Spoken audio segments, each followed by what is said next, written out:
Mergulhando na psique de Makima, sob a ótica da psicologia do poder e da manipulação coercitiva.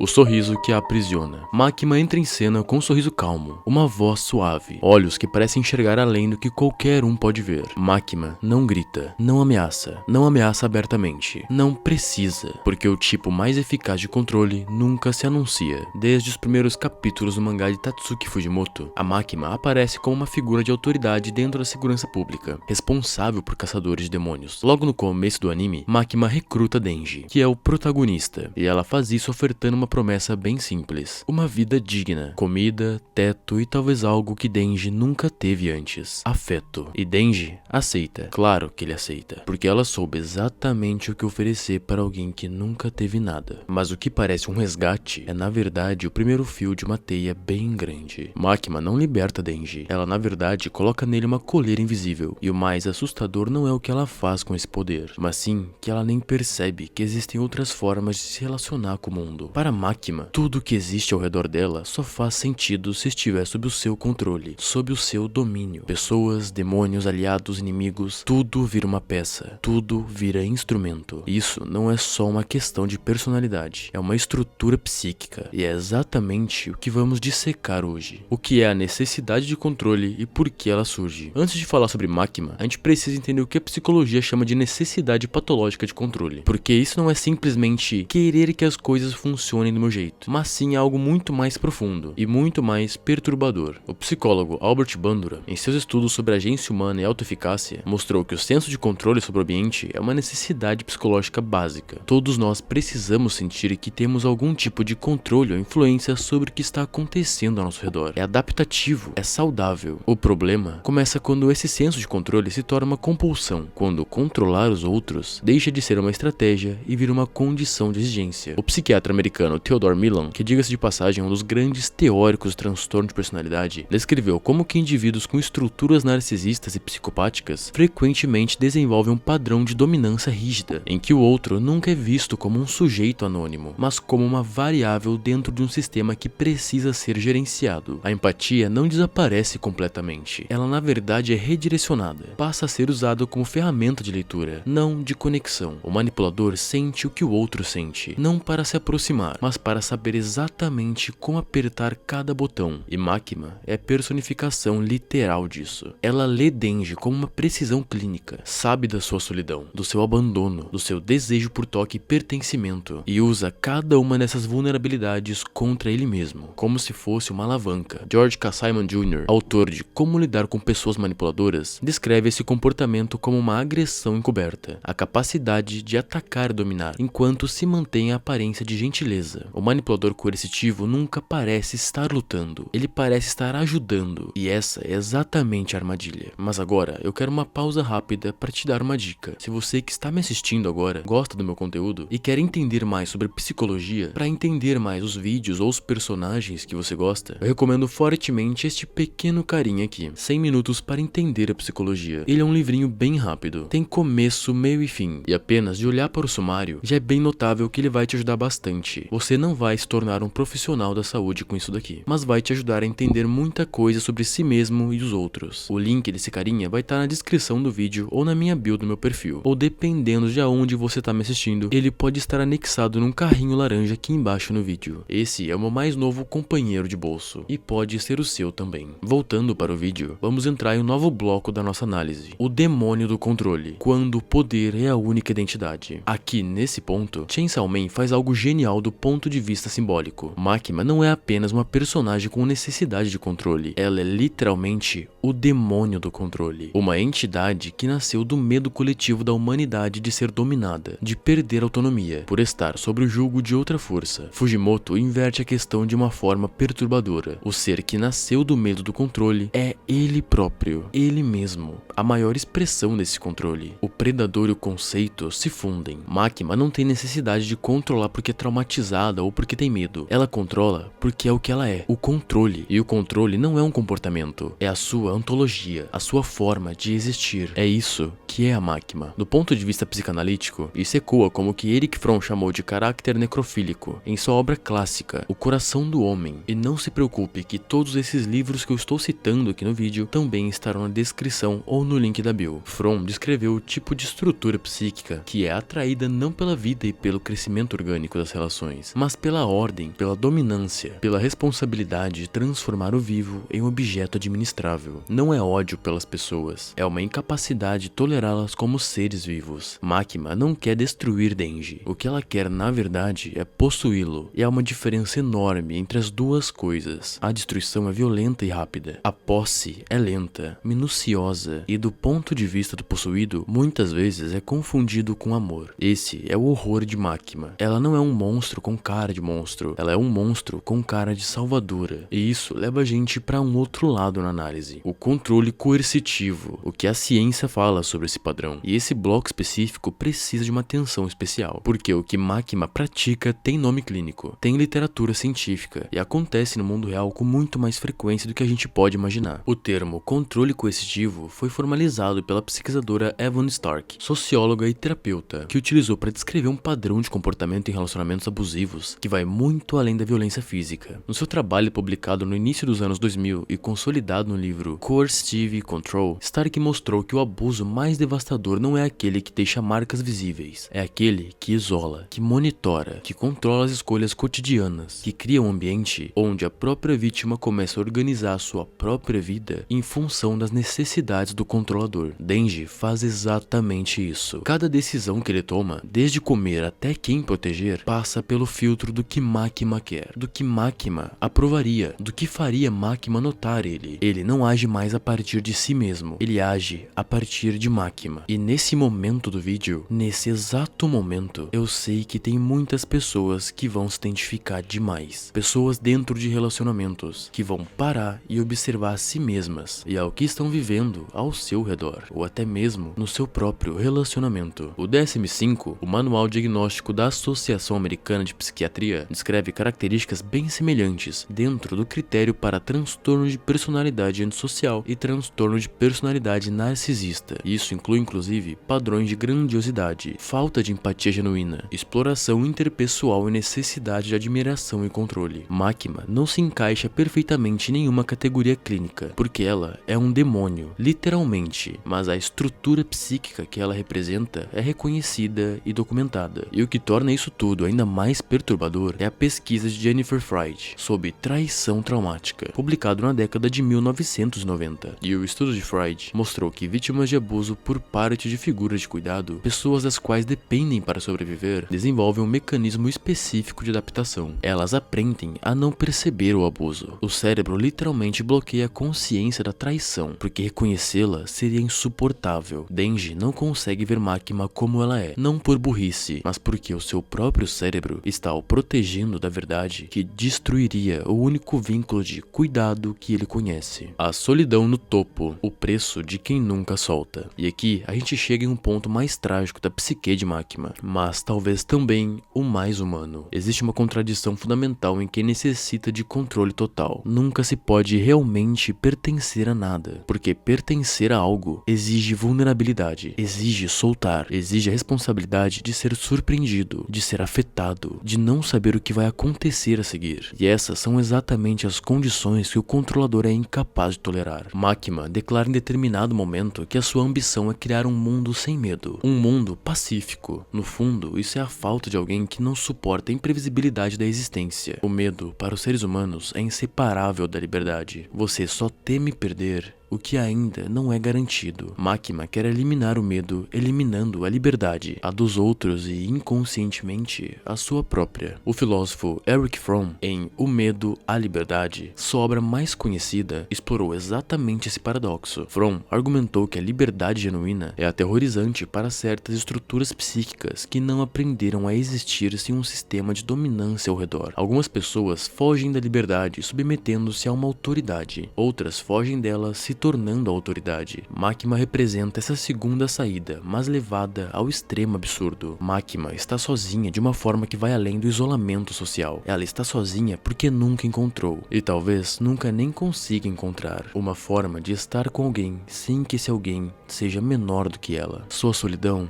não é acidental. A solidão de Makima é completamente estrutural, o que nos leva para outro ponto da análise. Quando o controle se volta contra si mesmo. Esse é o momento mais poderoso da trajetória de Makima, e talvez o mais psicologicamente preciso de toda a obra de Fujimoto. Makima perde, não porque alguém foi mais forte, não porque um poder maior a superou em combate. Ela perde porque sua necessidade de controle tem um limite que ela mesma não consegue ver. Makima não pode controlar quem não tem nada a perder. Denji derrota Makima de uma forma que nenhum estrategista, nenhum demônio e nenhum exército conseguiria. Ele a devora, literalmente a incorpora, e faz isso porque decide que não quer vencê-la, quer acabar com o ciclo. E essa é uma resposta que escapa completamente da lógica do controle, porque não é estratégica, é emocional, caótica e completamente imprevisível. A ironia trágica que é a Makima, que passou toda a narrativa controlando todos ao redor e é exatamente derrotada no ponto cego que a sua própria estrutura psíquica cria, ela não consegue modelar uma resposta que não segue nenhuma lógica de poder. Ela só sente o mundo em termos de hierarquia, de quem está acima